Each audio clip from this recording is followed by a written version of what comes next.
আমি দীর্ঘদিন অ্যাস্ট্রোলজি করে দেখেছি যে এই যে সংসার ভেঙে যায় না, এই যে সংসার ভাঙে, এই সংসার ভাঙার প্রধান কারণ হলো মঙ্গল মাঙ্গলিক, ও মাঙ্গলিক, এ মাঙ্গলিক নয়, একদম এটা কারণ নয়।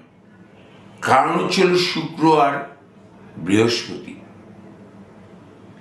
শুক্র অশুভ প্রভাবে থাকবে আর বৃহস্পতি ভালো প্রভাবে থাকবে, অসৎ চরিত্র হবেই, অসৎ চরিত্র হবেই।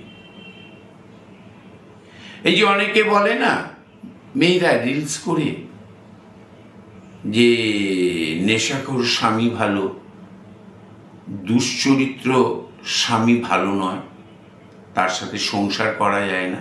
এটা উল্টে দিন না, ঠিক উল্টে দিন।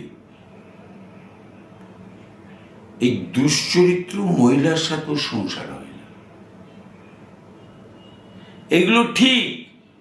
এই 12 আগে বহুবার বলেছি শুক্রের অবস্থান, অশুভ নক্ষত্র প্রাপ্তি,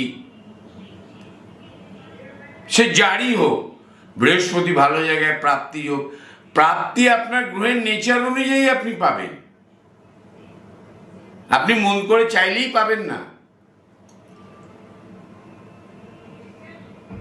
একাধিক বন্ধু পেয়ে যাচ্ছেন, একাধিক মেলামেশার লোক পেয়ে যাচ্ছেন, একের পর একটা। সংসার ভালো হয় না তাদের, কখনোই ভালো হয় না। নমস্কার।